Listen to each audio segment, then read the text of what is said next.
Like, well, if you're one of those people who gets a thrill from filling in those blanks on the sermon insert, you're going to have to listen real closely because we don't have it up there. So you got to pay attention today instead of just on autopilot. I think most of us would agree that what's on the inside matters. I don't think anybody's telling their kids, as long as you smile, you can be rotten on the inside, right? Like, as long as you, act nice, I don't really care. I think most of us would agree what's on the inside matters. I think most of us, if we're going to be honest, I think we'd probably agree that what's on the inside matters most, right? That what's on the inside matters most. The ancients believed that, and in ancient Egypt, when you died and went to the afterlife, Anubis and Thoth would measure your heart, not your deeds. It was what was on the inside that mattered, who you were as a person. Not only that, but our Bible kind of agrees with that. Solomon, who was a king in Israel, and if you don't know about Solomon, he was a king. He was a good king, a wise king. In fact, many people said that he was the wisest man who ever lived. And this guy Solomon, he wrote his wisdom down in a book very aptly named Proverbs.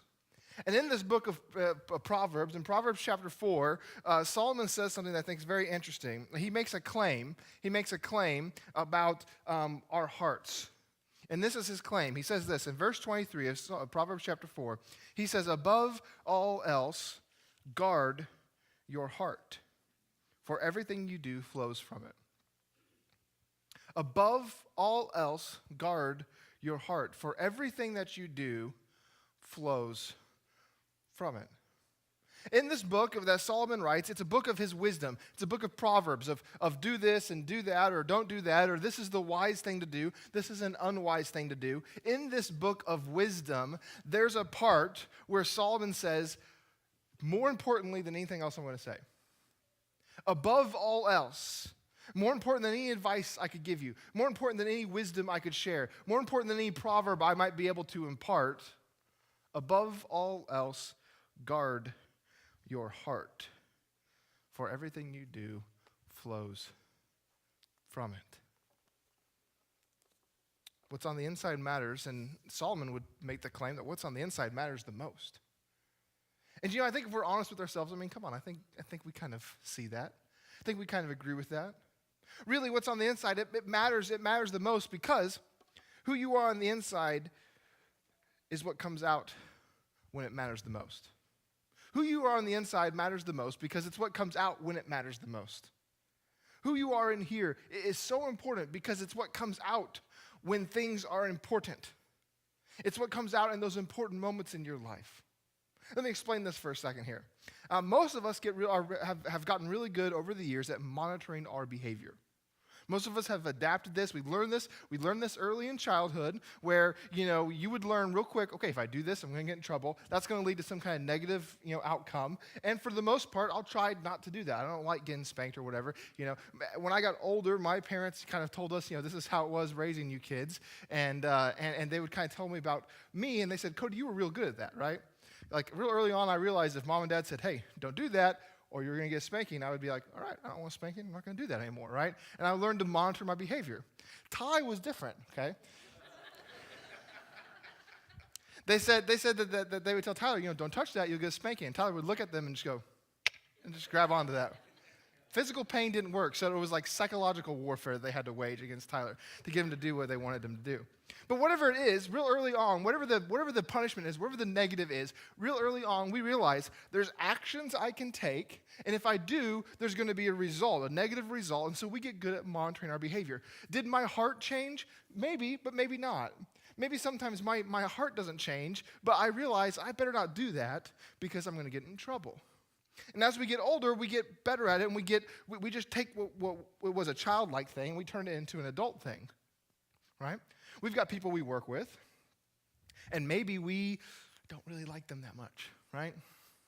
And maybe on the inside, I don't like them. They're annoying, or they've got problems, and I just don't like the conversations that we have, and whatever it is about them, they bother me, and I don't like them. But I realize if I were to go around telling everyone what I think without a filter, I might have some negative outcomes.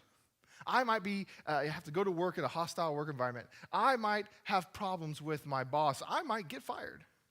And so we figured out to monitor our behavior. On the inside, I may be thinking one thing, but I'll monitor my behavior and what comes out on the outside.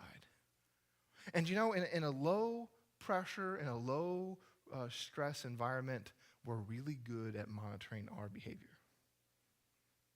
But every once in a while, what's on the inside starts to poke out. And we've got this shield up, we've got this net, and we try to catch everything. But every once in a while, and then we say things like, "Oh my goodness, I didn't mean to say that. That's not like me. Oh my goodness, I didn't mean to do that. That's not me. That's not me. That's not who I really am. I shouldn't have said that. That's not me." And a lot of times what that is it's what's on the inside, and it's starting to poke through that monitor that we put on our behavior. See, just monitoring our behavior, it doesn't really seem to work, especially when things get harder. We're really good at monitoring our behavior in a low pressure, in a low stress situation. I can be the perfect person, right? For an hour and a half on Sunday morning, I can be the perfect person. But when it matters most, with the people it matters most, what's in here comes out. This is why when you're at work and you get put in charge of a team and the responsibility falls on your shoulders and maybe your job's on the line or the boss has said, this is very important, you've got to do this, and here's the people you've got to work with. And then all of a sudden it starts to come out that the pressure has went up and I start to say things and people start to realize, ooh, this person's kind of mean. This person, all these things that were on the inside start to come out. This is why a couple months into the marriage, the wife goes to her girlfriends and says, he's not the same person that I dated. He's not that person. 2 months in, this is a different person. And it's because her husband was really good at monitoring his behavior when they were dating, but then when the commitments happened, then when real life set in, then when they started living together, then when things got serious, the real came out. What was on the inside came out. And this is different. This isn't who he is. This isn't who I thought he was. Because with the people who matter the most, and at the things that matter the most, what's in here comes out. The reason that what's inside matters so much is because with the people you care the most about, they're going to see what's in here. And the things that you care the most, it's going to get what's in here. And so when we talk about what's inside mattering, it's because those things that you love, that you hold up, they're going to see that. They're going to get that. Above all else, guard your heart, for everything else in life comes from it. Now, our first instinct, whenever that happens, whenever that thing pokes through, whenever that little bit of what's in here gets out, our first instinct is we need to monitor better, right? I'll do better. I won't say those things anymore. I'll do better at watching what I say. I'll do better at I'll monitor better. But no matter how hard we try, no matter how much we say, I'm going to do better, I'm going to do better, it ends up coming out again and again and again and again. And eventually we have to realize, okay, something's wrong in here. So how do we fix what's in here? I can't just monitor my behavior. I can't just monitor it and get it better. But so how do I fix what's in here? That's a much harder question. And the answer might be a little bit surprising, because fixing what's in here doesn't have a lot to do with what's in here. See, here's the deal. The condition of your heart is created by your habits. The condition of your heart is created by your habits.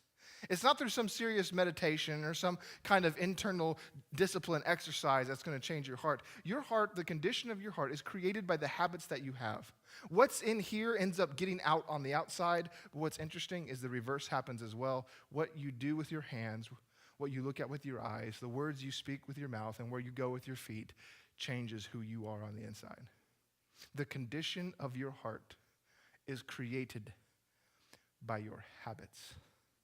If your habits are negative, you turn into a negative person. Your heart, if that's all your heart gets fed, your heart becomes that. The condition of your heart is created by your habits. In fact, this is exactly what Solomon says. Solomon here, he's talking and he starts off with this, verse 23, he starts off by saying, above all else, guard your heart, for everything you do flows from it. Above all else, guard your heart. If you were going to be, you're going for parent of the year here, okay? And so you sit your kid down and you say, son, listen, above all else, guard your heart. What's the next thing that you say? I don't think the next part of that conversation is, now let's go eat dinner, Or, son, above all else, guard your heart. Let's go toss the ball. Or, son, above all else, guard your heart. Okay, good night. There's got to be more to that. And I think the next part of that conversation is, above all else, guard your heart. And here's what that means. Here's what that looks like. Son, above all else, guard your heart. And so here's what you do. And that's exactly what Solomon does. In verse 23, he says, above all else, guard your heart. In verse 24, keep your mouth free of perversity. Keep corrupt talk far from your lips. Let your eyes look straight ahead. Fix your gaze directly before you. Give careful thought to the paths for your feet, and be steadfast in all your ways. Do not turn to the right or left. Keep your foot from evil. Solomon says, above all else, guard your heart. And then here's what guarding your heart looks like. And what's really interesting is it's all stuff that we do. It's all stuff that we do. Guard your heart. Well, what does that mean? It means watching what you say, where you look, what you do with your hands, because your habits, what you make a habit of, influences what's in here. What you make a habit of, what you do repeatedly, changes who you are on the inside. What you do with your hands and what you see with your eyes and say with your mouth has an impact on your heart. There was this preacher I heard telling the story of this event that happened in his life. He had just gotten to this new church, just gotten this new job at this new church, moved to the area, hadn't been there that long, but had started to kind of get to know his neighbors. And one of the people in his neighborhood was this elderly lady who was incredibly mean. Okay, I mean, just every time he tried to be nice and tried to do something, he left the conversation feeling run down because this lady was just so bitter and she was so mean-spirited. And so he kept trying to be kind, he kept trying, but it just constantly was this tirade of just kind of meanness and bitterness. And he was at church a few months into being there, and he was talking to a group of people, and he happened to mention this lady, and there was another elderly lady there, and said, oh, what's her name? What's her name? I might know her. So he said her name. He said, oh, yeah, I know her. And so the pastor said, well, okay, so what do I do? I've tried to reach out to this person. I've tried to be kind. I've tried to do, everything I can to bring us together, to have some kind of relationship. And she's just so bitter, and she's just so mean-spirited. And so what can I do? And this other elderly lady he was talking to said, I don't know if there's anything you can do. You see, a long time ago, this woman was incredibly loving, was this sweet, incredibly, caring person. And when she was young and when she had not been married that long, she found out that her husband was having an affair with her best friend. And of course, that devastated her. And, the marriage was over.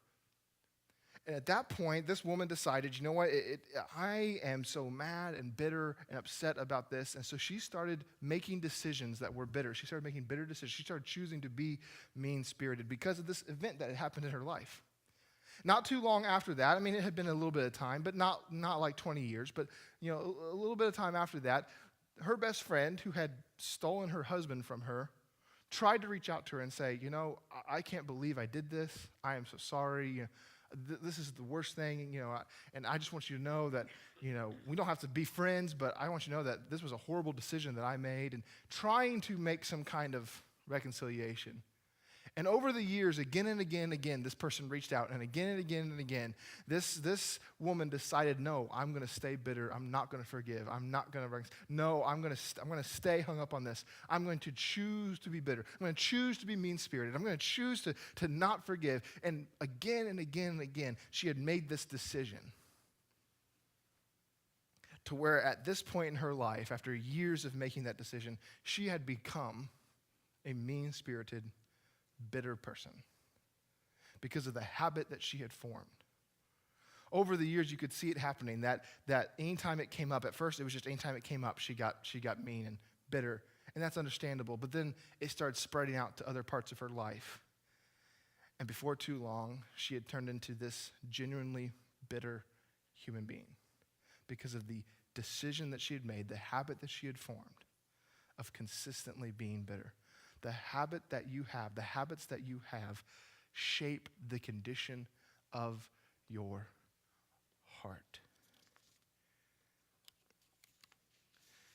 You repeatedly get on Facebook, start looking around at how everyone else's life is, and bemoaning how much they have and how little you do.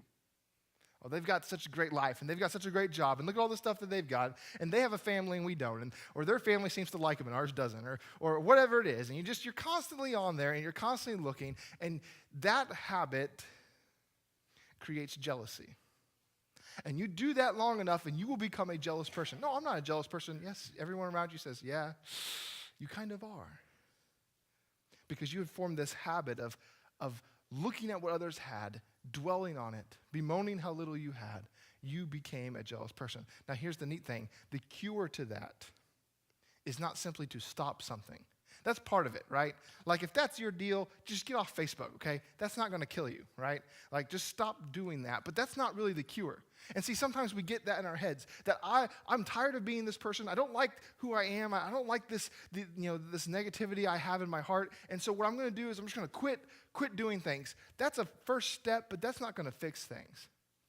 No. The condition of your heart is created by your habits. And so the cure to jealousy isn't just to quit looking at other people and try to quit being jealous. The cure to jealousy is to make a habit of encouragement. The cure to jealousy is to make a habit of encouragement. I'm going to, on a certain day of the week, I'm going to pencil it in on my calendar. I'm going to put it in on my phone. There's going to be alarms. There's going to be bells and whistles that go off. This is going to be a habit. I am regularly going to find someone that had something good happen to them, and I'm going to call them, and I'm going to say, hey, I saw this happen to you. That's great. That's wonderful. I want to tell you that I'm so happy for you. I want to pray for you. To make a habit of encouraging someone privately. Make a habit of encouraging them publicly. Once a week, privately, in a text or a phone call, I'm going to encourage someone who had something good happen to them. And then publicly, maybe on my Facebook page, maybe among my friends, I'm going to say, hey, did you hear what happened to so-and-so? That's so great. Let's all, she deserves a round of applause. He deserves a round of applause. I'm going to encourage someone publicly. The cure isn't to get rid of something. It's to create a new habit, because your habits create the condition of your heart. The first thing that you say to your spouse when they get home, or when you get home, the first thing you say to your spouse is, hey, honey, did you do so-and-so? Did you do this? Have you checked off the list? Here's the things that you need to be doing, and did you clean this, and did you do that, and what's this? Is this done? Is that done? Is that? And you do that, you make a habit of that, and before too long, you become a judgmental person. And you begin to judge your spouse because, you had plenty of time to do that, and you didn't get that done.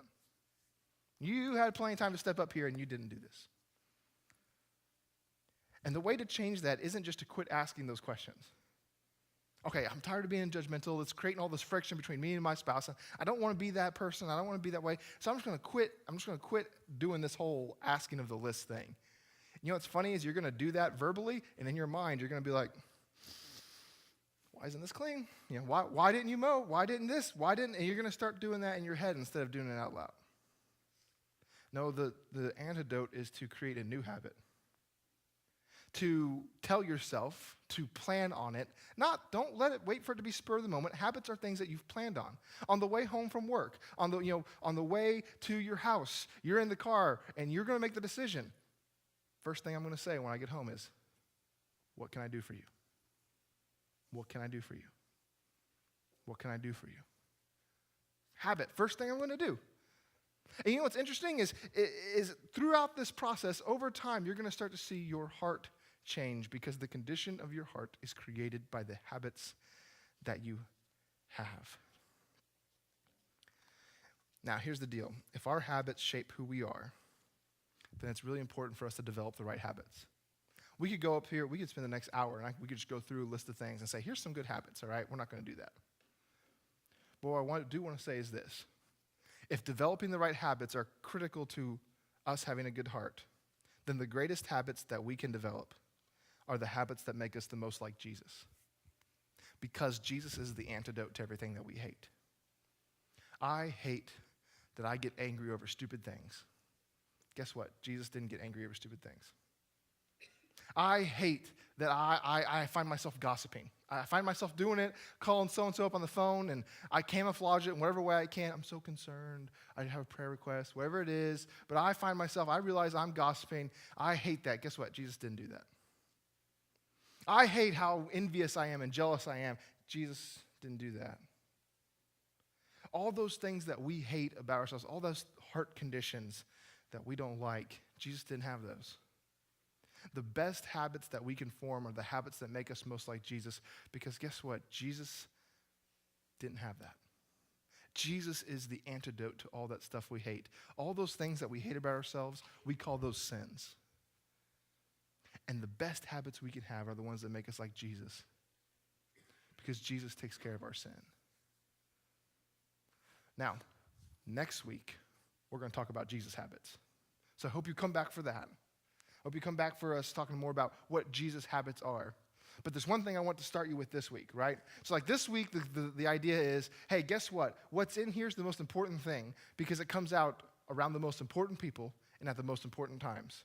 What's on the inside is so important that we need to guard it. We need to protect it. The habits that we have are what influences our insides, and the best habits you can have are Jesus habits. Next week, we're going to talk about Jesus habits. That doesn't mean wait till next week to start a habit, okay? That's not like, all right, I got 6 days, 7 days to do whatever I want, and then we can talk about Jesus habits, and then I'll get on board. That's not what that means, all right? All right? So here's what we're going to do.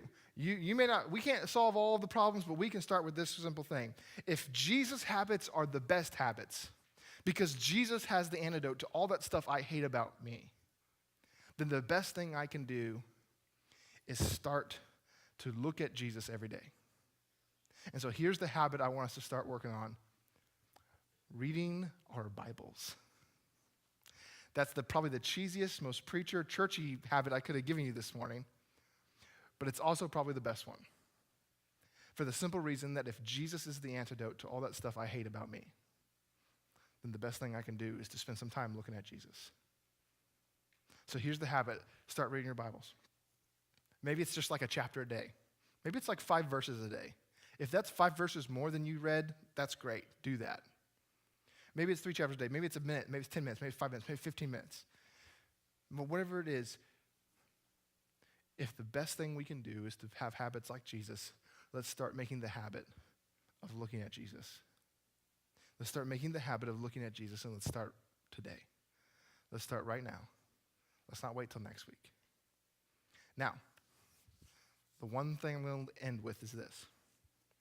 Habits are really fun to plan, and they're really hard to do, okay? Habits are really fun to plan, and 2 weeks from now, we're going to talk about habit fatigue and how to keep going, okay? But I want to end with this. So we talk about here, okay, what I want you to do, the challenge for today is to start some kind of daily Bible reading. It's convenient. Well, convenient, I planned it this way. It's convenient that it's New Year's, okay? This is a good time to do that. But start a daily Bible reading. I'm going to do daily, I'm going to start reading my Bible today. I'm going to start reading my Bible every day. I'm going to have some kind of plan. Whatever it is, start doing that. Here's the thing. It's going to be really fun to plan that, right? Because there's all these cool devotionals out there, and there's all this cool Bible reading plans and these neat translations of the Bible, and I've got 100 different colors of highlighters because I'm going to highlight things differently in my Bible, and it's really fun to plan. It is really difficult to execute. And so here's the one tip. We're going to talk more about this in 2 weeks, but here's the one thing I want to say today. Habits are something that you start again and again and again and again. Perfectionists hate habits. And if you're a perfectionist, you get this. Because perfectionists have to have it done 1,000% right, or they're not going to do it. If I don't think up front I can do this perfectly, I don't want to do it. Guess what? Habits you cannot do perfectly. You cannot do a habit perfectly, because a habit is something that trains you to be perfect. It cannot be done perfectly. It is an act of training. You will fail at it. You will forget it. You won't do it quite right. And guess what? That's okay.